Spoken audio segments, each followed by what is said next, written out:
Shalom, shalom, peuple de Dieu. Shalom, shalom, disciples du Seigneur Jésus. Shalom, shalom, les élus de Dieu. Que la paix de Dieu nous soit multipliée, que Dieu nous bénisse. Conformément à un passage que je vais lire dans l'épître de Pierre, la deuxième lettre de Pierre, au chapitre 1, je vais nous donner quelques conseils. Voilà, et je rends grâce à Dieu de ce que ce matin, j'ai l'assurance que Dieu nous marque de son sceau, un sceau de délivrance. Dieu nous marque de son sceau, un sceau de protection. Dieu nous marque de son sceau, un sceau de crainte de Dieu. Dieu nous marque de son sceau, un sceau de simplicité. Dieu nous marque de son sceau, un sceau de brisement. Dieu nous marque de son sceau, un sceau de stabilité. Dieu nous marque de son sceau, un sceau de loyauté.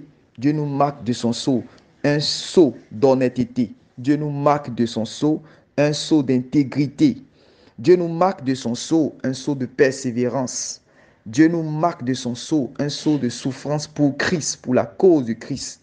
Dieu nous marque de son sceau, un sceau de zèle, de perspicacité, d'abnégation pour les choses de Dieu. Dieu nous marque de son sceau, un sceau de justice. Dieu nous marque de son sceau, un sceau de vérité. Dieu nous marque de son sceau, un sceau de feu pour embraser les œuvres des ténèbres. Dieu nous marque de son sceau, un sceau de victoire pour aller de victoire en victoire. Que la main de Dieu soit sur chacun de vous.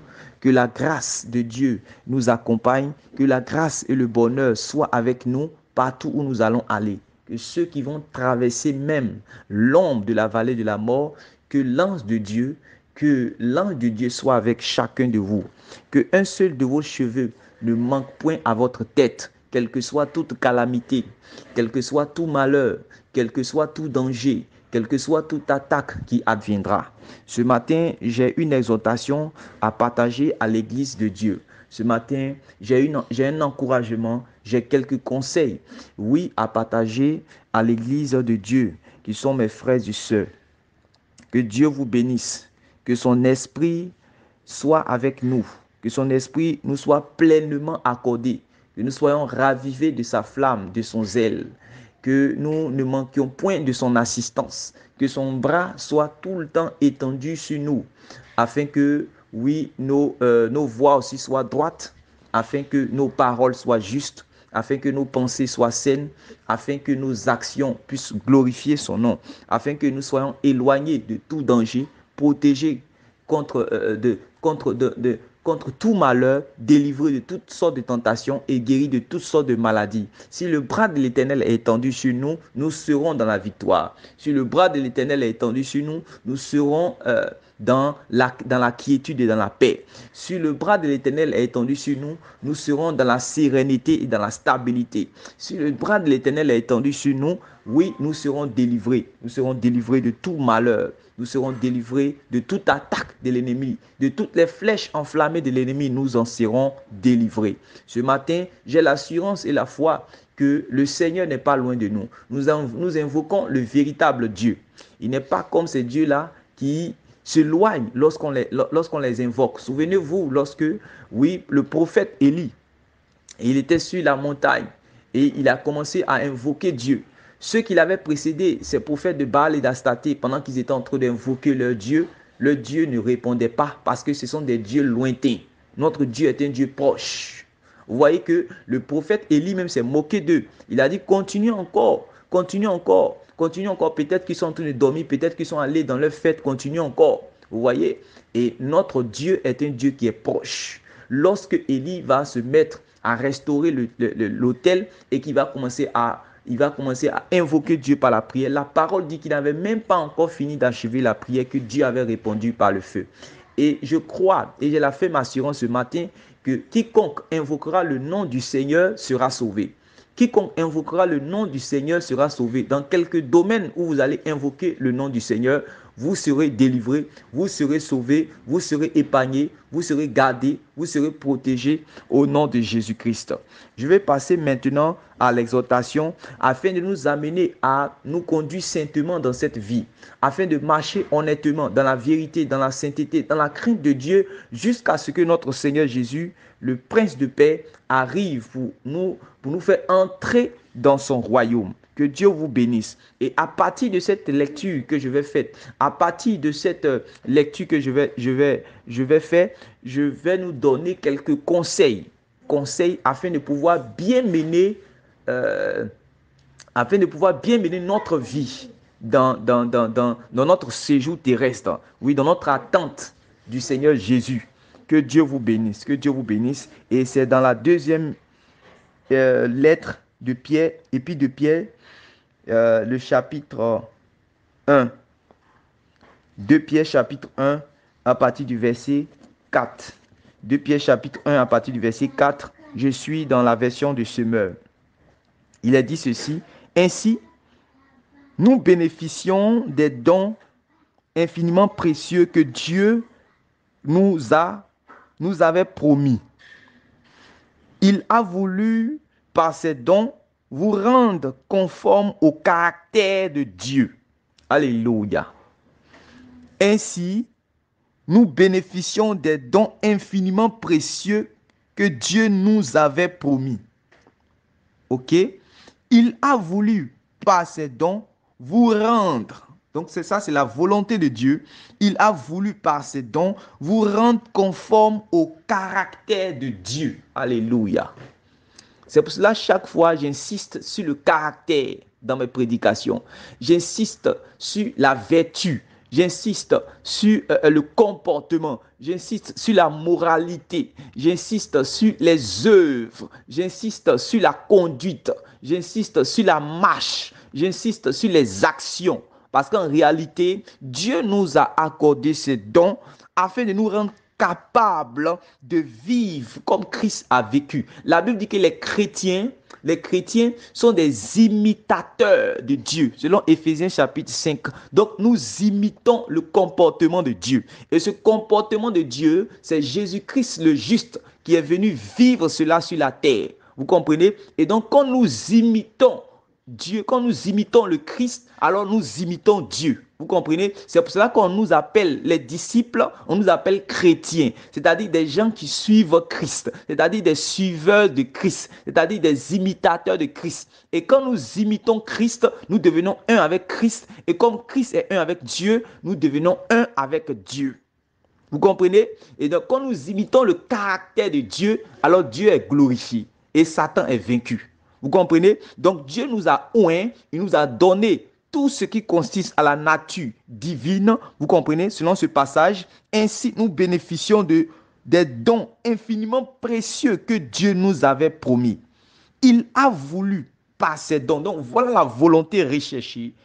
Dieu ne donne pas ses dons parce qu'il a envie de donner. On dit, il a voulu par ses dons vous rendre conforme au caractère de Dieu.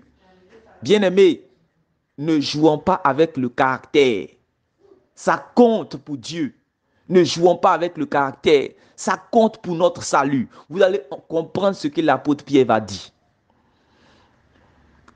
Pour vous rendre conforme au caractère de Dieu, vous qui avez fui la corruption que les mauvais désirs font régner dans ce monde. Verset 5. Pour cette raison même, faites tous vos efforts pour ajouter à votre foi la vertu, à la vertu la connaissance. Donc on ajoute à notre foi. C'est-à-dire que la foi, c'est le fait de croire au Seigneur Jésus pour être sauvé selon Marc chapitre 16, verset 16. Celui qui croira et qui sera baptisé sera sauvé. Donc c'est de croire en Jésus, de croire en l'évangile. Donc c'est ça qui est la foi. Mais on dit en plus de la foi, voilà les éléments qu'il faut ajouter. Et l'apôtre Pierre va nous dire pourquoi il faut ajouter tous ces éléments-là à notre foi. Vous comprenez? Et je cite les éléments. Pour cette raison même, faites tous vos efforts pour ajouter à votre foi la vertu, à la vertu la connaissance, à la connaissance la maîtrise de soi, À la maîtrise de soi, l'endurance dans l'épreuve. À l'endurance, la piété. À la piété, l'affection fraternelle. À l'affection fraternelle, l'amour. Vous comprenez? Au verset 8, car si vous possédez ces qualités, et si ces qualités grandissent sans cesse en vous, elles vous rendront actifs et vous permettront de connaître toujours mieux notre Seigneur Jésus-Christ. Car si vous possédez ces qualités et si elles grandissent sans cesse en vous, elles vous rendront actifs et vous permettront de connaître toujours mieux notre Seigneur Jésus-Christ. Car celui à qui elles font défaut, celui à qui ces qualités-là font défaut, est comme un aveugle. Il ne voit pas clair.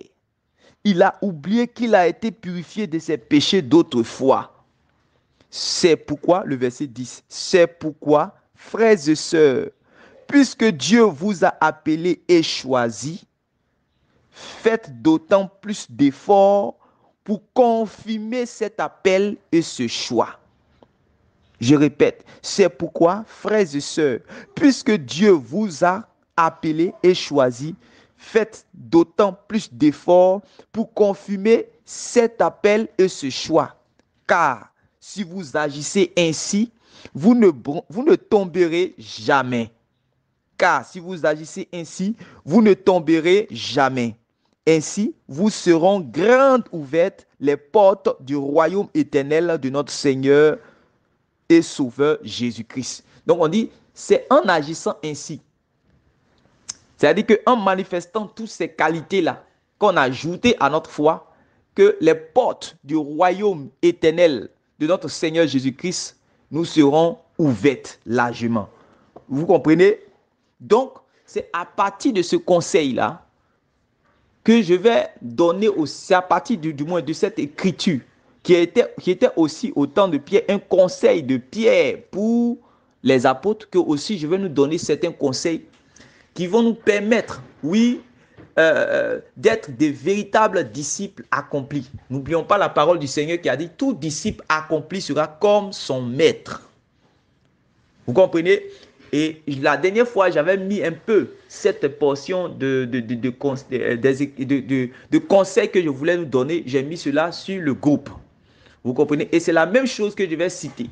Car ce sont des choses importantes pour nous, en tant que disciples du Seigneur, en tant que brebis du Seigneur, en tant que chrétiens. Nous avons besoin de ces choses afin d'être des disciples accomplis, de véritables disciples du Seigneur. C'est pour cela même, j'aimerais vous demander de réfléchir, d'étudier toujours sur ces expressions, sur ces conseils que je vais vous donner dans vos études bibliques, d'examiner pour voir si cela fait partie de votre vie. Et si cela fait partie de votre vie, je vous assure que vous serez très utile pour le Seigneur. Vous serez béni dans la vie chrétienne et vous serez certain et sûr, vous aurez la certitude, je vous dis la vérité, d'entrer dans le royaume de Dieu. Et si vous avez découvert que ces qualités-là ne sont pas en vous, ces éléments ne sont pas en vous, demandez au Seigneur, de manière sincère, demandez au Seigneur de vous y conduire et de vous accorder cela pour être agréable à lui et pour faire des progrès dans ses voies. Si vous avez découvert que ces qualités sont en vous, je vous dis en réalité que vous serez bénis et vous devez encore progresser encore dans ces choses. Alors, je vais faire comme l'apôtre Pierre, en plus de la foi que tu as placée dans le Seigneur Jésus, en plus de la foi que tu as placée dans son message, en plus de la foi que tu as de la confiance que tu as au Seigneur Jésus, voilà ce que, en tant que disciple, je te conseille. Je te conseille la discipline. La discipline. La discipline, c'est une vertu. En réalité, c'est une vertu qui va te permettre en fait de pouvoir bien faire tout ce que tu fais. C'est pour cela que la discipline en fait, c'est est poussé plus à l'action. Quand quelqu'un est discipliné, c'est quelqu'un qui est en action. Voilà. On ne peut pas être discipliné et puis être, par exemple, dans la paresse, dans la lourdeur, dans la froideur. Quand quelqu'un est discipliné, il est tout le temps en action. Il sait à quel moment il doit faire ces choses. Donc, en tout, c'est vrai que tu es disciple du Seigneur, c'est vrai que tu es chrétien, c'est vrai que tu attends le Seigneur Jésus, c'est vrai que tu as cru au message, tu as cru en l'évangile, mais en réalité, ce qu'il te faut pour que tu puisses continuer de croire, ce qu'il te faut pour que tu puisses continuer à être fidèle au Seigneur, ce qu'il te faut pour que tu sois réellement tout le temps agréable à Dieu, c'est la discipline. Il nous faut la discipline en tout, la discipline dans tout ce que nous faisons comme œuvre. S'ils ne sont pas disciplinés, par exemple, nous pouvons venir quand le Seigneur nous attend dans sa présence. Pour ceux qui ont des heures de prière, si tu n'es pas discipliné, c'est la discipline qui nous amène à avoir, par exemple, des heures de prière. Vous voyez? La discipline te permet de faire, c'est-à-dire que des dévotions, voilà, de te donner de faire des alliances avec Dieu, de faire des contrats, sinon des alliances avec Dieu, voilà. Et quand quelqu'un est discipliné, vous allez voir que, par exemple, il peut avoir 1 heure de prière dans la journée. Il peut, par exemple, dire à Dieu, au Seigneur, selon la communion qu'il a avec lui, qu'il va se réveiller chaque matin à 6 heures, ou bien chaque matin à 5 heures, ou chaque matin à 4 heures pour pouvoir prier. Ou encore, il va se réveiller dans le milieu de la nuit pour pouvoir prier. Ou encore à 18 heures, quelle que soit l'heure que le Saint-Esprit lui a communiqué. Voilà, lui a communiqué du moins. Donc, tout ça, c'est la discipline. C'est la discipline qui fait que quelqu'un, quand il a réunion, par exemple, à 8 heures ou bien à 9 heures avec l'église de Dieu, il fait tout pour être à l'heure. Si quelqu'un n'est pas discipliné, il ne pourra pas venir à l'heure. Il va toujours négliger en fait les choses de Dieu. Quelqu'un qui est discipliné, il ne peut pas négliger l'œuvre de Dieu. Or, la parole de Dieu dit, malheur à celui qui fait l'œuvre de Dieu avec négligence. C'est pour cela que nous avons tous besoin de discipline. Un disciple est discipliné. Et soyons disciplinés en tout. Par exemple, il y a des gens, quand c'est le temps, par exemple, de jeûner, c'est là qu'ils mangent. Quand c'est le temps, par exemple, de prier, c'est là qu'ils regardent la télé. Quand c'est le temps, par exemple, d'aller évangéliser, c'est là que réellement, ils sont en train de prier. Vous voyez, tu peux faire même des bonnes choses au mauvais moment. Je ne sais pas si je me fais comprendre. Tu peux faire des bonnes choses au mauvais moment si tu n'es pas discipliné. Et c'est comme si tu annules la bonne chose que tu es en train de faire. Voilà. Et aussi, tu peux faire des mauvaises choses au moment où Dieu t'attend à faire de bonnes choses parce que tu n'es pas discipliné. Voilà. Donc, le Seigneur nous appelle tous à être disciplinés. Et je vous donne comme conseil la discipline en plus de votre foi. Si vous ajoutez, c'est-à-dire que à votre foi, la discipline, c'est-à-dire que vous allez pouvoir être encore meilleur. Et en plus de cela, voici une autre qualité que je conseille et que je nous demande en tant que disciples du Seigneur d'avoir. C'est le brisement. Voilà, le brisement. Le brisement, ça c'est quelque chose de pratique. Voilà, ce n'est pas quelque chose de théorique. C'est quelque chose de pratique. C'est pour cela que chaque fois dans ta prière, tu dois demander à Dieu, Seigneur, conduis-moi sur un chemin de brisement. Ce sont des prières difficiles, mais ce sont des prières nécessaires. Seigneur, produis réellement, c'est-à-dire que conduis-moi sur un chemin de brisement. Seigneur, brise-moi. Quand tu demandes au Seigneur de te briser, le Seigneur t'entend. Maintenant, il va créer les occasions. Voilà, il va créer les occasions favorables pour que tu sois brisé comme tu l'as demandé dans la prière. Parce que si tu n'es pas brisé, tu ne peux pas être utilisé par Dieu. Si tu n'es pas brisé, tu ne peux pas être en communion avec Dieu. Si tu n'es pas brisé, tu ne peux pas avoir une communion parfaite avec Dieu. Tu ne peux pas connaître les profondeurs de Dieu. Donc, nous avons tous besoin d'être brisés. Beaucoup de disciples du Seigneur n'ont pas accepté cette étape de brisement. C'est pour cela que, à chaque fois, par exemple, qu'on nous persécute, automatiquement, on réagit. Le Seigneur, par exemple, qui dit à ses disciples, si quelqu'un te frappe sur la joue gauche, il faut donner l'autre joue. Excusez-moi, mais si quelqu'un n'est pas brisé, il ne peut pas arriver à cette étape. C'est impossible. Si quelqu'un n'est pas brisé, il ne peut pas aucunement arriver réellement à cette étape. Voilà. Quelqu'un qui est brisé, il n'est pas, par exemple, comme un serpent. Il ressemble plutôt à un ver de terre. Le serpent réagit aussitôt réellement qu'on l'attaque. Alors que le ver de terre, il ne réagit pas. Le Seigneur nous appelle à être véritablement brisés. Comme le Seigneur Jésus lui-même était un homme brisé. Quand le Seigneur Jésus dit que bénissez ceux qui vous persécutent, bénissez ceux qui vous maltraitent. Voilà, priez pour vos ennemis, priez pour ceux qui vous persécutent, qui vous font du mal.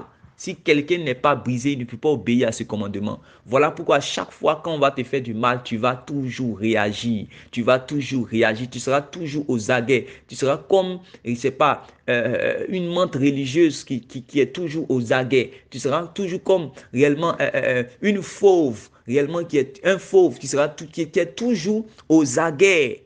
Voilà. Tu es aux aguets, tu cherches réellement à réagir aussitôt qu'on t'attaque. Tu cherches à réagir aussitôt qu'on t'insulte.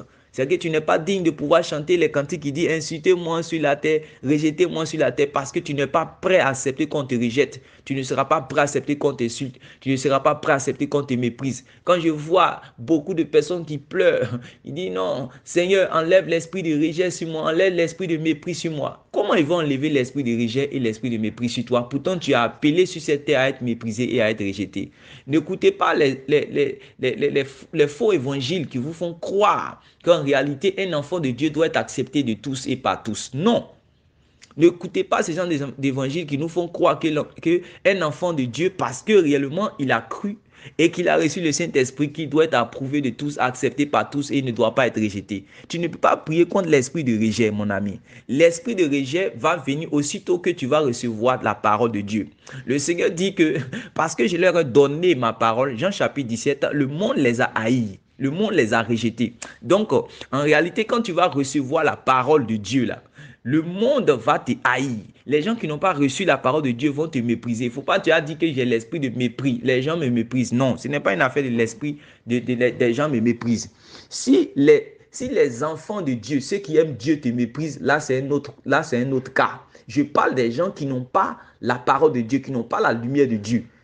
En réalité, normalement, il ne doit pas te mépriser pour dire que j'ai l'esprit de mépris. Mais quand quelqu'un n'est pas brisé, il ne pourra pas accepter la persécution.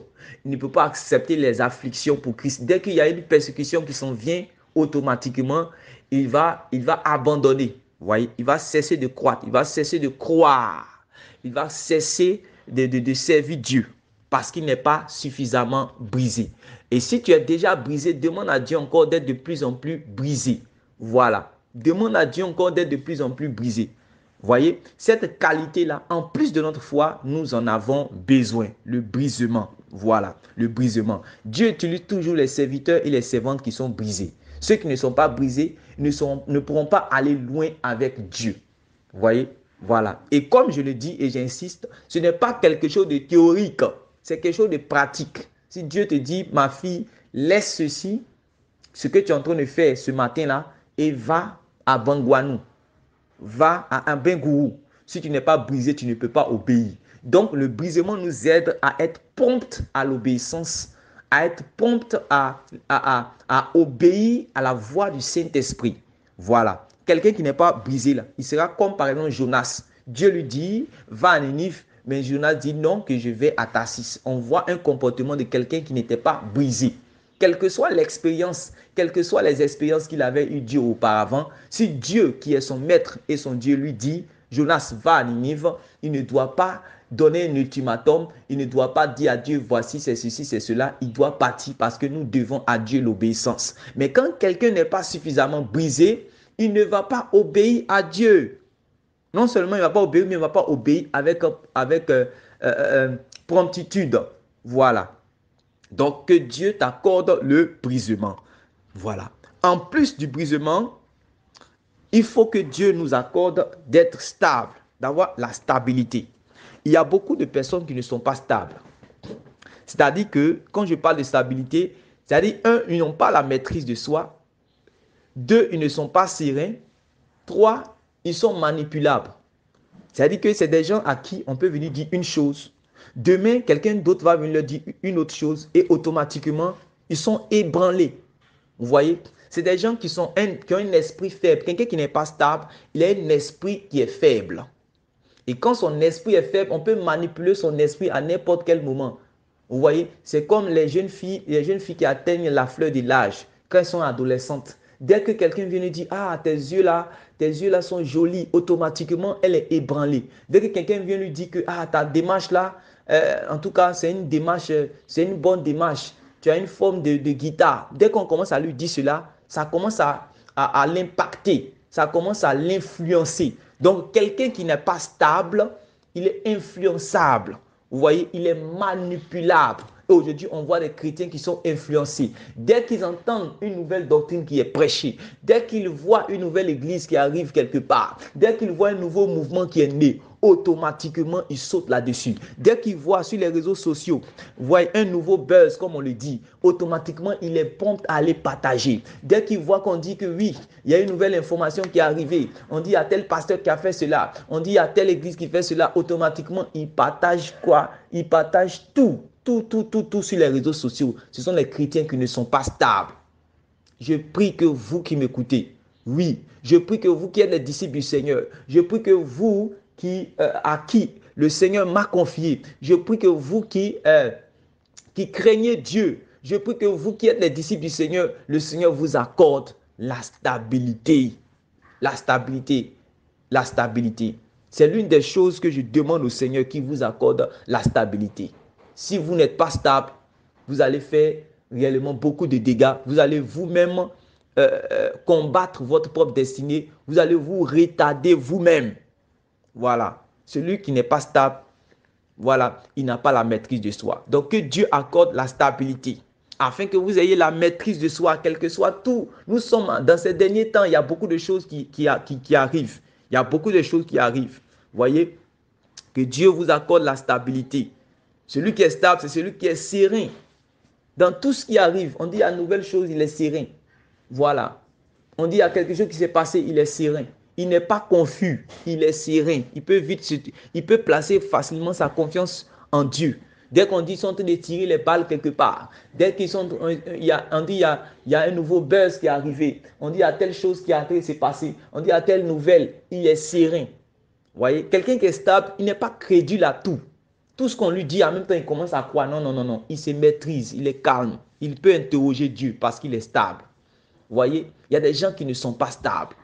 Ils peuvent venir, vous allez les voir, ils vont croire pour un temps. Arrivé à un certain moment, ils ne croient pas. Pourquoi? Parce qu'ils ne sont pas stables. Vous voyez, que Dieu accorde la stabilité à son peuple. Que Dieu accorde la stabilité à son peuple. Que Dieu accorde la stabilité à ses servantes. Que Dieu accorde la stabilité à ses serviteurs. Que Dieu accorde la stabilité à tous ceux qui sont avec moi. Que Dieu accorde la stabilité à toute son église dans le monde entier. Que Dieu, particulièrement à vous, il vous accorde la stabilité. Et comment? Quatrième qualité que je demande au Seigneur de vous accorder, c'est la loyauté. La loyauté, véritablement, c'est quelque chose de nécessaire dans tout groupe. La loyauté, c'est quelque chose de nécessaire, d'important, même dans le royaume de Dieu. Satan a été chassé du ciel justement parce qu'il n'avait pas été loyal envers Dieu. Parce que la loyauté demande à ce que nous soyons en fait fidèles. Dans loyauté, on entend fidélité. Vous comprenez? Dans loyauté, on entend confiance. Dans loyauté, on entend fidélité. Donc, quelqu'un qui n'est pas loyal, cette personne n'est pas aussi fidèle. Vous comprenez? Remarquez que les disciples du Seigneur sont aussi appelés fidèles. Vous voyez, les fidèles, que ce soit dans le Nouveau Testament, dans les Actes des Apôtres, que ce soit dans les Épîtres, on parle des fidèles. Les disciples sont appelés fidèles. Or, quand on dit un fidèle, ça veut dire que c'est celui qui est fidèle. On n'appelle pas fidèle juste par un jeu de mots, fidèle. Fidèle veut dire celui qui est fidèle au Seigneur, les fidèles du Seigneur. C'est pour cela que vous allez voir dans Apocalypse que ceux qui seront auprès du Seigneur seront appelés fidèles. C'est eux qui ont été fidèles au Seigneur. Dans tout ce que le Seigneur nous a recommandé, dans tout ce que le Seigneur a prescrit, nous avons été fidèles. Vous voyez? Donc, je demande à mes frères de véritablement marcher dans la loyauté. Je demande à mes frères et sœurs de véritablement marcher dans la loyauté. Nous devons être loyaux dans tout ce qui est juste. Voilà. Si nous savons que, par exemple, cette chose-là est juste, nous devons être loyaux là-dedans. Voilà. Nous devons être loyaux dans la voie où Dieu nous a placés. Je ne sais pas si il me fait comprendre. Par exemple, dans l'assemblée que nous sommes, si Dieu vous a convaincu que, le serviteur de Dieu qui est là, c'est un véritable serviteur de Dieu, automatiquement, je dois lui être loyal. En tout. Si Dieu vous a dit que, cette assemblée que nous formons, c'est une assemblée de la vérité, que Dieu est dedans, le Saint-Esprit est dedans, automatiquement, on doit être loyal par rapport à cette assemblée. On ne doit pas trahir cette assemblée. Vous comprenez? On ne doit pas trahir cette assemblée. On doit automatiquement la loyauté. C'est quelque chose de nécessaire dans toutes sortes de groupes. Vous comprenez? C'est quand il y a la loyauté dans ce qui est mauvais, c'est là c'est mal. Je ne sais pas si je me fais comprendre. Par exemple, vous êtes dans un groupe où il y a, par exemple, les voleurs. Et tout le monde dit que, bon, on doit voler. Alors que toi, tu sais qu'en réalité, les voleurs seront jugés.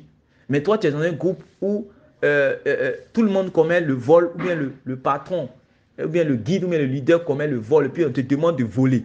Tu vois? Et si tu dois être loyal, c'est-à-dire être fidèle là-dedans, tu vas périr. Voilà. Mais c'est que tu sais que si tu sais que tu es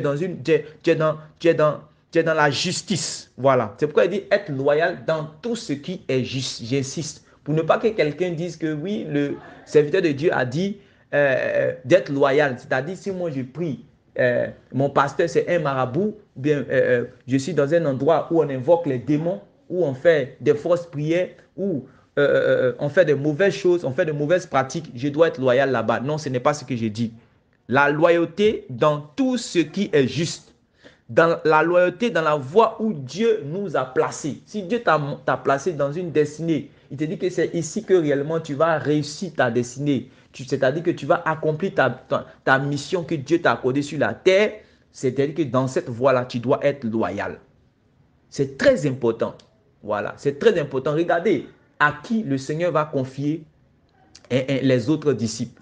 Regardez, vous avez vu la loyauté des apôtres.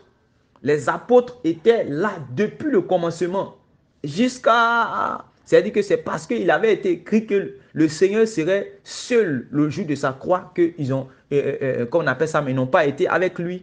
Voilà, ils n'ont pas pu être avec lui. Sinon, ils ont été avec le Seigneur partout où il allait. Ils ont même abandonné leurs parents. Ils ont même abandonné, on a vu Jacques et Jean qui étaient même dans la barque. Mais lorsque le Seigneur Jésus a dit, Jacques et Jean, venez avec moi. Ils ont laissé leur propre père, les filets, les poissons et ils ont suivi le Seigneur. C'est une preuve de loyauté. Ils ont été loyaux envers lui. Vous comprenez? Et ce n'était pas que le Seigneur Jésus était aussi âgé que cela. Non, le Seigneur Jésus n'était pas aussi âgé.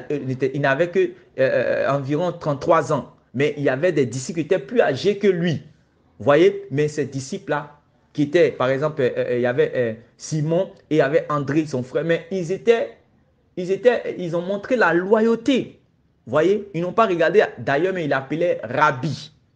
Vous voyez? Ils étaient dans la loyauté. Voilà. Donc, en plus aussi de cela, ce que je peux donner comme conseil à mes frères, à mes soeurs, pour continuer à être des disciples véritables et des disciples accomplis, c'est la constance.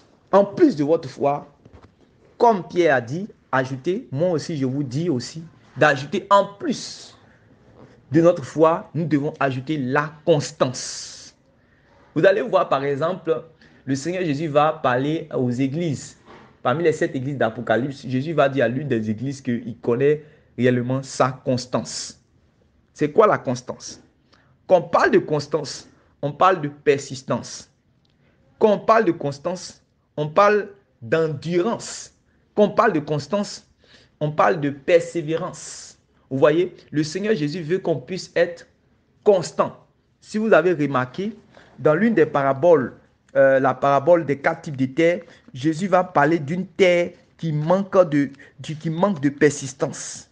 Si vous avez déjà lu cette parole, Jésus va parler d'une terre qui manque de persistance, qui manque de persistance. Quelqu'un qui est constant, c'est quelqu'un qui croit pour longtemps. Il ne croit pas pour un temps. Il y a des gens qui croient pour un temps. Il y a des gens qui servent Dieu pour un temps. Il y a des gens qui évangélisent pour un temps. Il y a des gens qui prient pour un temps, qui sont des prieurs pour un temps. Il y a des gens qui ont la crainte de Dieu pour un temps. Ils ont la crainte de Dieu sur 2 ans. 3e année, il n'aura pas la crainte de Dieu.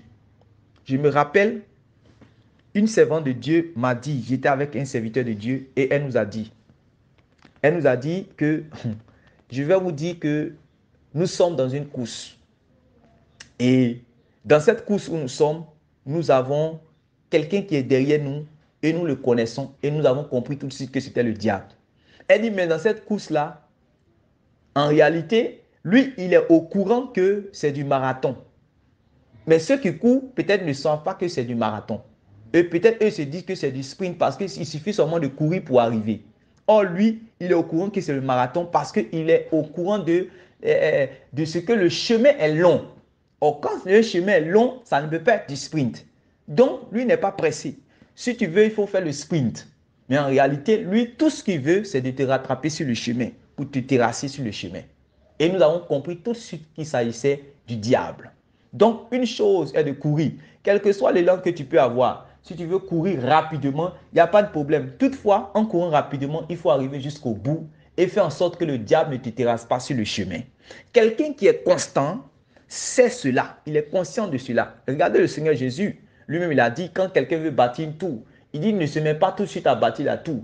Il calcule pour voir s'il a des moyens conséquents nécessaires pour pouvoir achever la tour qui va commencer. Pour ne pas qu'il commence et après les gens se mettent à se railler de lui. Vous comprenez cela? Donc, nous avons besoin d'être constants. On ne doit pas croire pour un temps.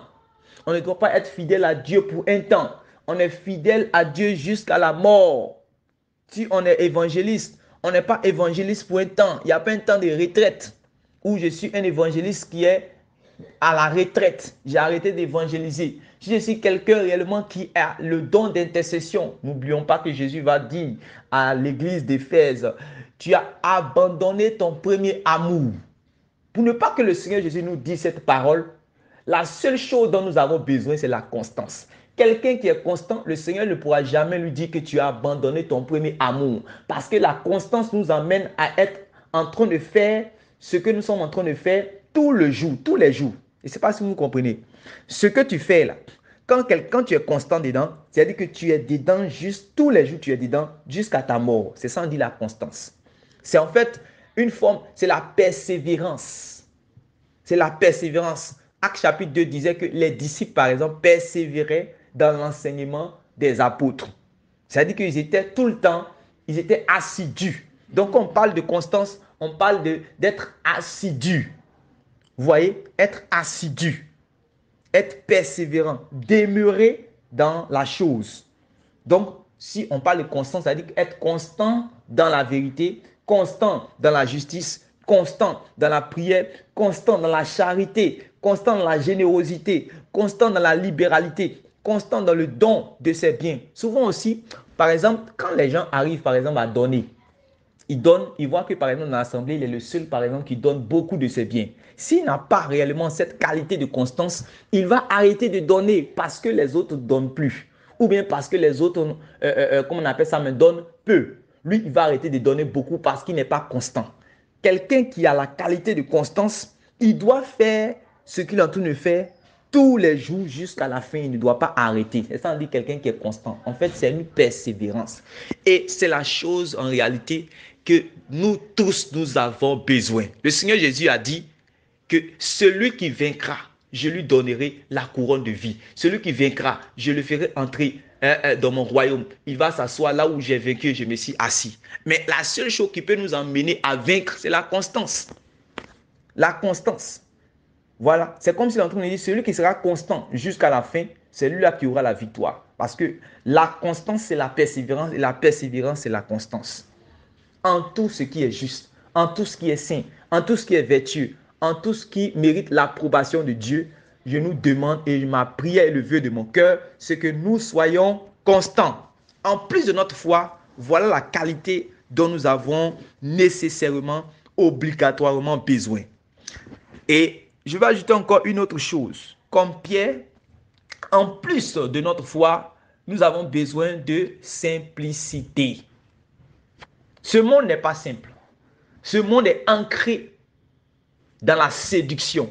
Ce monde est en captivité par le séducteur. Vous voyez, ce monde est en captivité. Ce monde est en captivité, c'est-à-dire que par le diable. Et le diable, on appelle le séducteur. Et le diable a séduit le monde. Et donc, nous sommes dans un temps, on dit le mystère de l'iniquité agit déjà, même si la bête, c'est-à-dire que l'impie n'a pas encore été manifesté. Déjà, même son mystère agit déjà et le monde est dans la séduction. Et pour pouvoir lutter contre la séduction, on a besoin de simplicité.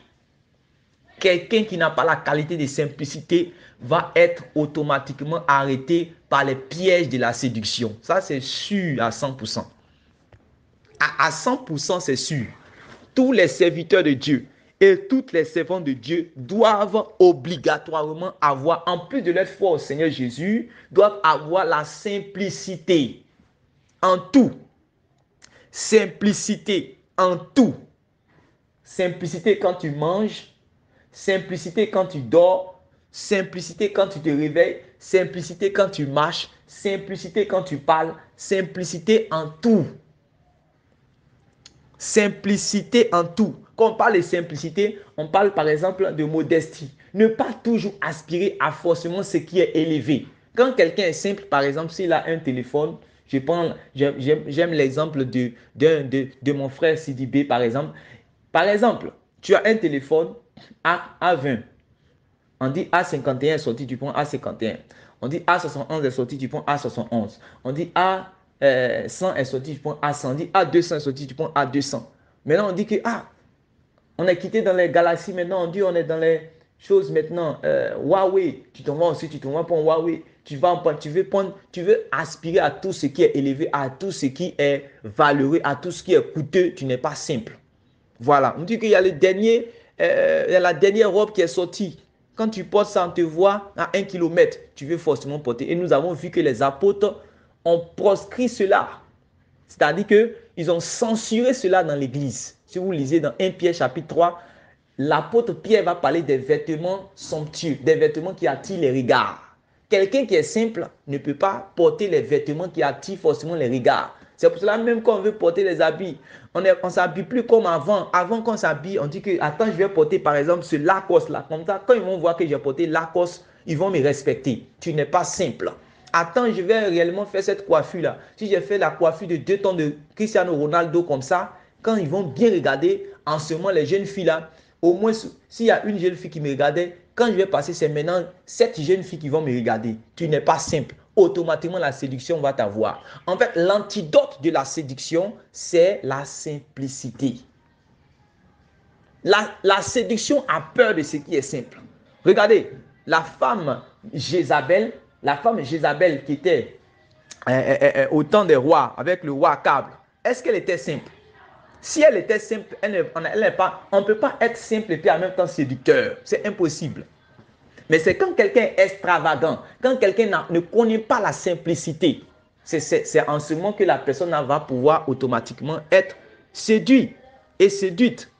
Et je demande à vous mes frères, et je demande à vous mes sœurs, surtout que la séduction guette le plus aussi, je vous demande d'être véritablement simple. Simple dans votre manière, simple dans notre manière de parler. Oui, simple dans notre manière aussi de manger. Il y a des gens souvent qui sont à table, mais qui veulent manger de tout. On peut les inviter, mais ils vont manger comme des pourceaux, des porcs sur la table parce que réellement, ils n'ont aucune maîtrise, parce qu'ils ne sont pas simples.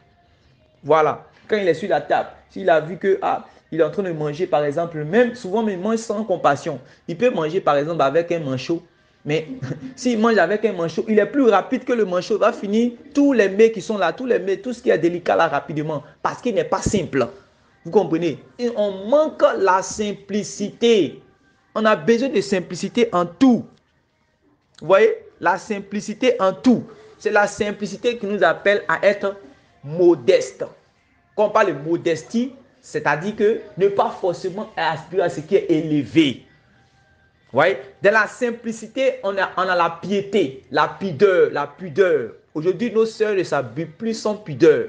Vous voyez, nos sœurs ne s'habillent plus sans pudeur. Nos frères ne s'habillent plus avec pudeur du moins. Voilà, c'est plutôt l'impudicité. Vous voyez, entendez par là tout ce qui a un caractère impur, tout ce qui a un caractère sans pudeur. Vous comprenez? Voilà. C'est de cela que je suis en train de parler. Vous voyez? Nous avons besoin de simplicité. Les sœurs, simplicité dans vos coiffures, simplicité dans vos paroles, simplicité dans votre manière de vous habiller, simplicité dans votre manière de faire toutes choses, même en tout, nous avons besoin de simplicité. Aujourd'hui, les choses arrivent, les malheurs arrivent aux hommes parce que simplement ils ne sont pas simples. Prions chaque fois pour demander à Dieu, Seigneur, donne-moi d'être simple, donne-moi d'être simple, donne-moi d'être simple, donne-moi d'être simple. Comme le Seigneur Jésus, il était avec ses disciples. Souvent, il est avec eux, on ne sait même pas que c'est lui qui est avec eux. Vous comprenez? Voilà. Quand quand ces choses-là seront bien ancrées en nous, nous allons même avoir nos réunions même dans la simplicité. Voilà. Quand on va arriver ici, on ne sera pas gêné même de la disposition des choses. Parce que les chrétiens même, ils étaient toujours dans la simplicité. La simplicité dans leur réunion. La simplicité dans leur communion. On a besoin de cela. On a besoin de cela. Prions chaque fois pour arriver à être dans la perfection à ce niveau-là. Dans la perfection à ce niveau-là. Voilà. Hein, mes soeurs, réfléchissez sur la simplicité. Soyez simple. Quand vous êtes simple, vous êtes naturel et c'est joli. La simplicité, c'est quelque chose qui est... En fait, le monde ne connaît pas cela. Donc, quand le monde découvre la simplicité quelque part, ça peut être un moyen pour pouvoir les gagner.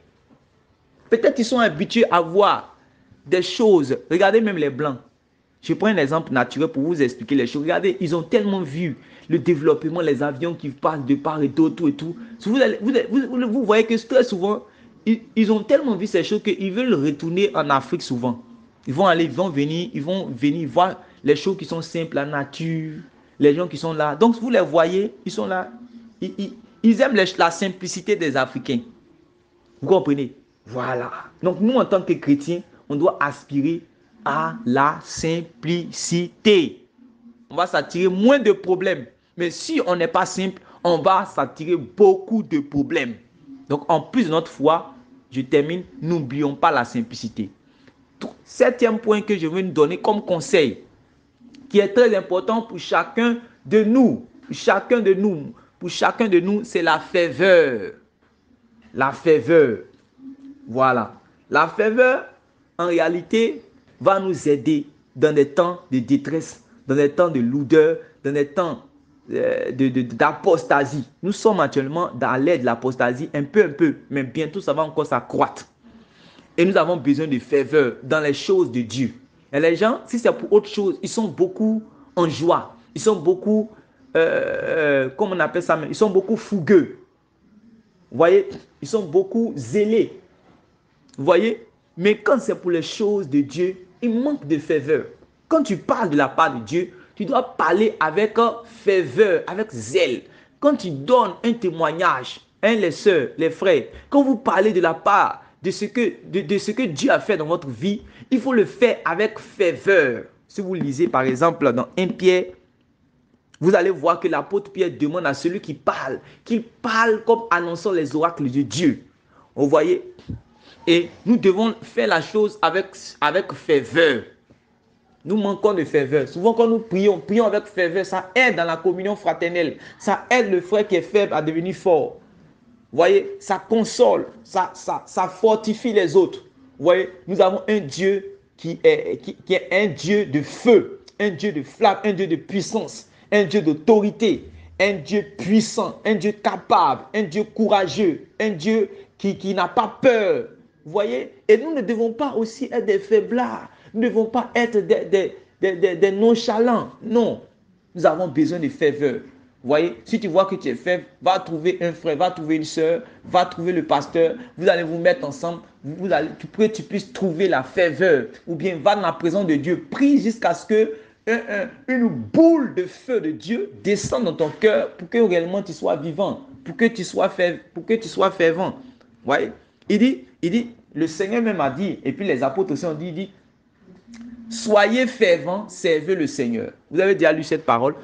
Soyez fervents, hein, et puis dit servez le Seigneur. Il n'a pas dit servez le Seigneur et soyez fervents. Non, parce qu'on ne doit pas servir le Seigneur sans la ferveur. Je ne sais pas si vous me comprenez. On ne doit pas servir le Seigneur sans la ferveur, mais on doit servir le Seigneur avec la ferveur. C'est ça qui va faire que réellement, on sera même encouragé dans toutes les bonnes œuvres que nous faisons pour le Seigneur si nous le faisons avec ferveur.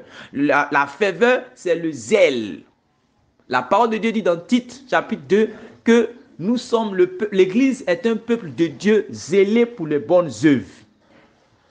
Un peuple de Dieu zélé pour des bonnes œuvres. Donc, en plus de notre foi, nous avons besoin de ferveur. Dans ces temps d'apostasie, de refroidissement, je prie que le bon Dieu nous accorde d'être remplis de sa ferveur, de sa vigueur, de sa vitalité au nom de Jésus. Et comme 8e point, je vais nous donner un conseil qui est très important, c'est la sagesse. Soyons sages. De plus en plus, ce monde court à sa pète et la folie est en train de gagner le cœur des hommes.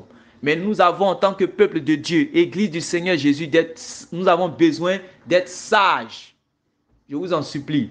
Vous lisez les paraboles prophétiques des 10 vierges et nous avons vu que ceux qui étaient fous, ceux qui étaient folles, n'ont pas hérité, réellement, ne sont pas entrés, du moins dans la salle des noces. Mais c'est celles qui étaient sages qui sont entrées dans la salle. Je nous en supplie, soyons sages. Nous manquons de sagesse. L'apôtre Jacques même a dit que celui qui manque de sagesse, qu'il demande la sagesse. Vous comprenez? Qu'il demande la sagesse. C'est quoi la sagesse? La sagesse, c'est simple. J'aime les choses terre à terre et je vais expliquer les choses terre à terre sans théologie. La sagesse, c'est quoi? Ce que tu sais, quand tu apprends quelque chose et que tu sais que c'est bien, il faut t'atteler à faire, à pratiquer. C'est ça la sagesse.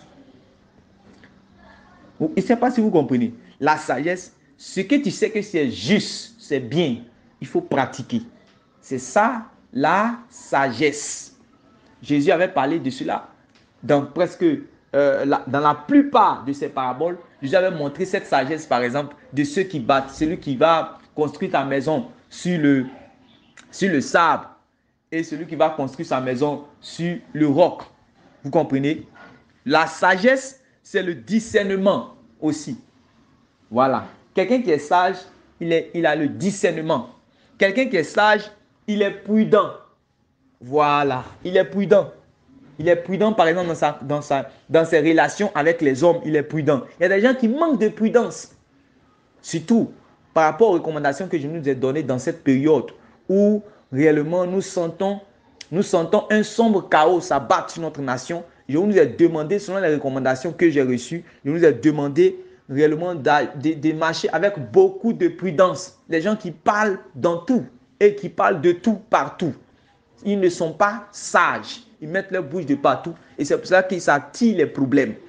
Celui qui est sage, il sait garder sa langue bride. Vous allez voir que celui qui est sage, il ne va pas passer son temps à critiquer l'autre. Les gens qui sont beaucoup dans les critiques, ils ne sont pas sages. Les gens qui sont dans les torpillages, ils ne sont pas sages. Les gens qui sont dans les commérages, ils ne sont pas sages. Que Dieu nous accorde d'être sages. Celui qui est sage, il est intelligent, il est prudent. Vous voyez? Il est prudent. Le comportement que Joseph a eu avec la femme de Potiphar, beaucoup pourraient dire que réellement c'est un fou. Mais en réalité, c'est quelqu'un qui est sage. Vous voyez? Il y a des gens qui ont décidé d'être comment on appelle ça même? D'être appelés des peureux. Par exemple, dans leur comportement avec les sœurs, ils savent qu'en réalité, la femme est un sexe opposé. Et il faut avoir un comportement sage vis-à-vis d'un sexe opposé. Quand tu n'as pas un comportement sage vis-à-vis d'un sexe opposé, c'est ça, tu tombes facilement dans l'impudicité. C'est ça qui tombe facilement dans l'adultère parce que tu n'es pas sage. Nous avons besoin de sagesse. Quand tu es sage, quand il y a, tu sais communiquer à une certaine heure, tu peux arrêter. C'est ça, la sagesse. Mais quand tu communiques à n'importe quelle heure avec le sexe opposé, vous voyez, souvent même là réellement, tu n'as pas, tu sais, tu connais les intentions, mais toujours, tu es toujours dans des causeries, tu manques de sagesse. Voilà. Je donne ces conseils-là pour ceux et celles réellement qui sont par exemple aussi fiancés. Vous devez avoir beaucoup de sagesse dans vos rapports, dans vos relations du moins. Dans votre relation, vous devez avoir beaucoup de sagesse. Les frères et les sœurs de l'assemblée, vous devez avoir dans votre relation beaucoup de sagesse. Vous devez savoir vous conduire envers les frères et envers les sœurs. Si vous n'êtes pas sage, il y aura beaucoup de dégâts. Demandons la sagesse à Dieu. Voilà. Et comme neuvième conseil que je peux donner à mes frères, je peux nous donner en tant qu'assemblée, c'est d'avoir la crainte de Dieu.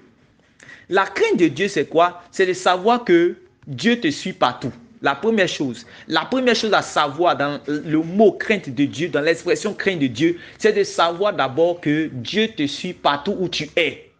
Dieu connaît tes pensées. Dieu sait où tu vas. Dieu se trouve là où tu es là. Il te voit là-bas. C'est-à-dire que c'est la chose à savoir. Dieu sait, hein? Dieu voit et Dieu me suit partout.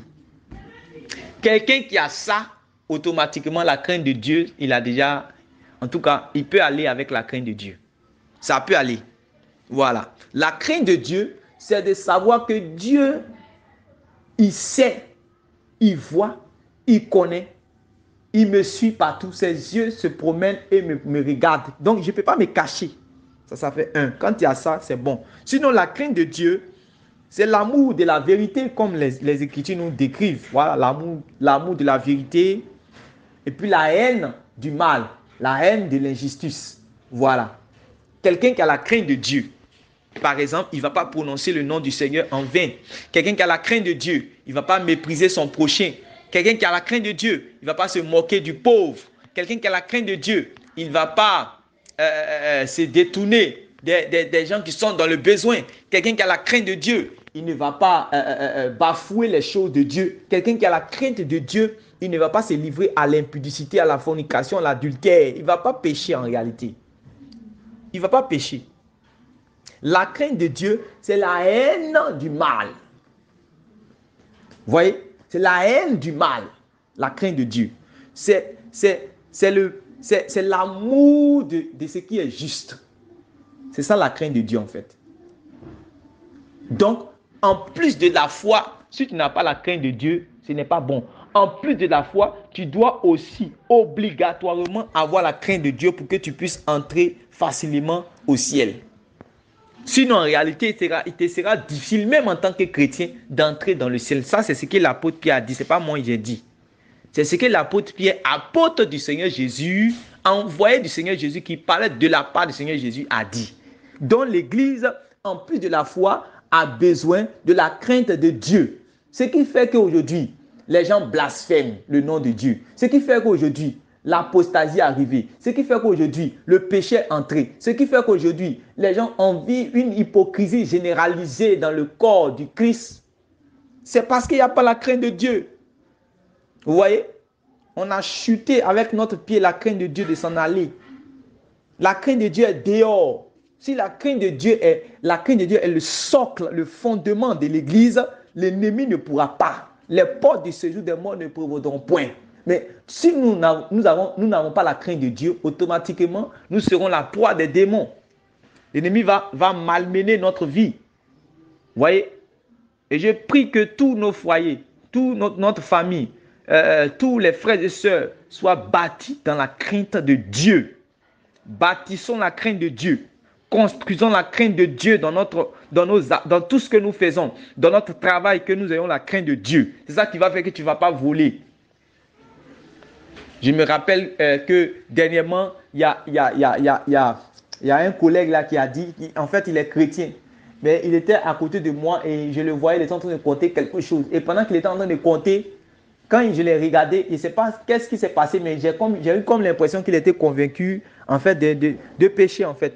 Et automatiquement, il a commencé à me dire, il dit que, en tout cas, moi, je suis en train de faire quelque chose. En fait, il est en train d'enlever 5 000 dans l'argent de quelqu'un, certainement. Et puis, il dit non, que, en tout cas, que le Seigneur m'excuse. Et puis, il rit. Il dit, en tout cas, que le Seigneur m'excuse. Vous voyez? Parce que la crainte de Dieu s'en est allée. Ayons la crainte de Dieu partout. C'est la crainte de Dieu c'est la crainte de Dieu qui permet à un chrétien de ne pas être un tricheur. C'est la crainte de Dieu qui permet à un chrétien élève et étudiant de ne pas tricher, mon ami. C'est la crainte de Dieu qui permet à un chrétien qui est mari, c'est la crainte de Dieu qui permet à un chrétien d'être mari d'une seule femme. C'est la crainte de Dieu qui permet à un chrétien mari de ne pas tromper sa femme. Et c'est la crainte de Dieu qui permet à une femme mariée de ne pas tromper son homme. C'est la crainte de Dieu qui permet à une fiancée de ne pas recevoir de l'argent d'un autre gars, non, d'un autre homme, je veux dire. Voilà.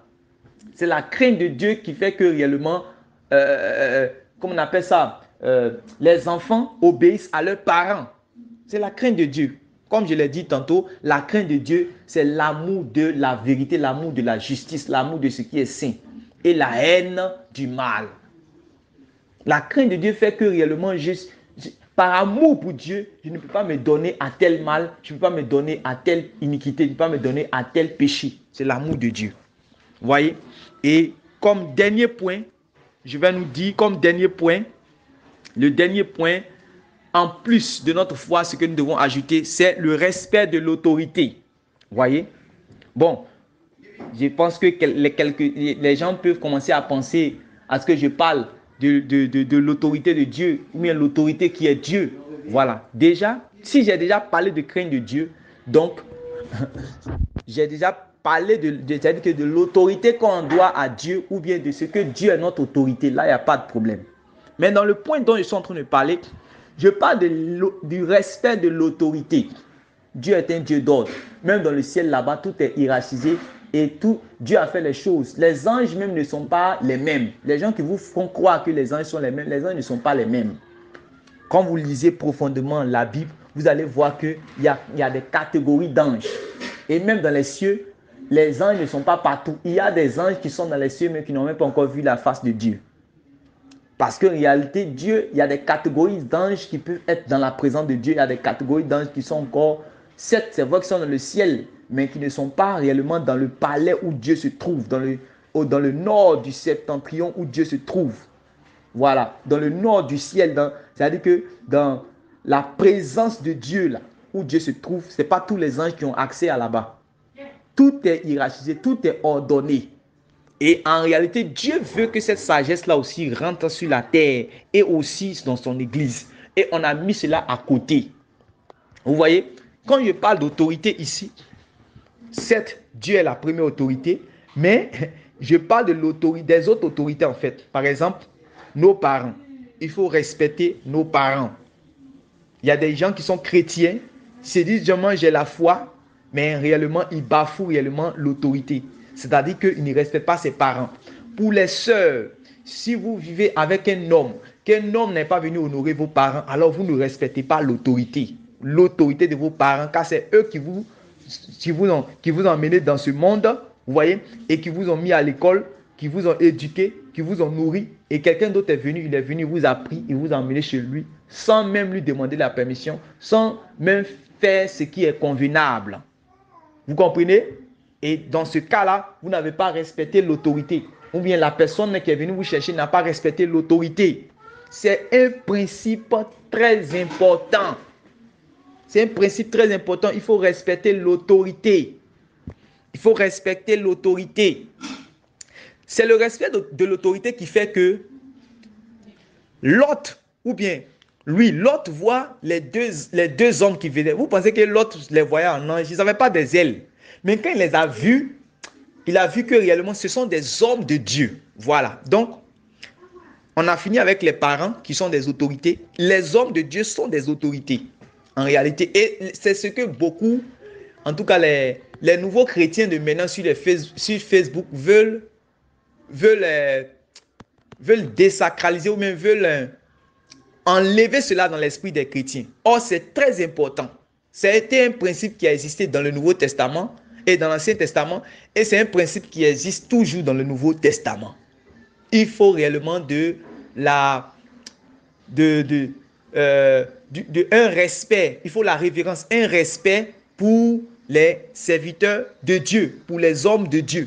C'est ça qui va faire que quand il a vu les deux hommes de Dieu qui venaient là, il ne les a pas vus en ange, il les a vus en deux saints hommes, c'est-à-dire deux hommes de Dieu. Et puis il est allé vers eux. Il est venu dire que venez, il va organiser, comme on appelle ça, un souper, il va les laver les pieds, tout ça. C'est la crainte. Et du moins, le respect de l'autorité. Il faut respecter les serviteurs, les pasteurs, le leader de l'assemblée, permettez-moi l'expression, le responsable, voilà, l'évêque, le berger, il faut respecter. Voilà, c'est une autorité. Il faut respecter. Quand je parle d'autorité, vous pouvez voir cela. Vous pouvez voir cela, par exemple, avec les évêques. Les évêques qui avaient été établis par le Saint-Esprit sur les disciples. Vous pouvez voir cela dans Actes chapitre 20. L'apôtre Paul a dit clairement, le troupeau sur lequel le Saint-Esprit vous a établi évêque. Donc, le troupeau sur lequel, ça veut dire qu'eux, ils sont des bergers et les autres sont des brebis. Voilà, spirituellement parlant.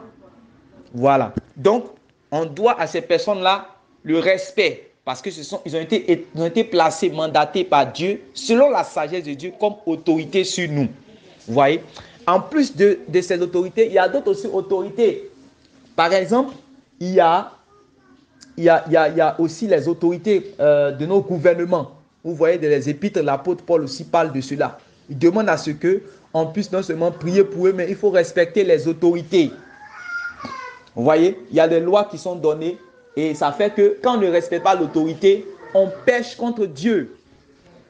En plus d'être disciples du Seigneur, les chrétiens de l'époque, les chrétiens de la Bible et les premiers disciples, quand vous lisez dans l'histoire de l'Église sur 20 siècles, vous allez voir qu'ils respectaient l'autorité.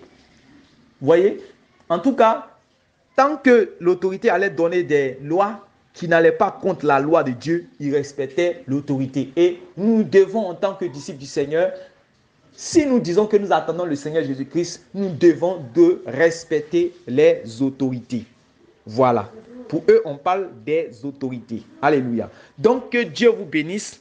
Voilà, en fait, les conseils que je vous donnais, que j'avais à cœur, du moins, de vous donner et de nous donner, voilà, moi y compris, afin que nous puissions, par la grâce de Dieu, mettre cela en pratique jusqu'à ce que notre Seigneur Jésus vienne. C'est ainsi que nous allons pouvoir entrer dans le royaume de Dieu. Que Dieu vous bénisse, que la grâce de Dieu soit avec nous au nom de Jésus. Je vous aime au nom de Jésus. Amen.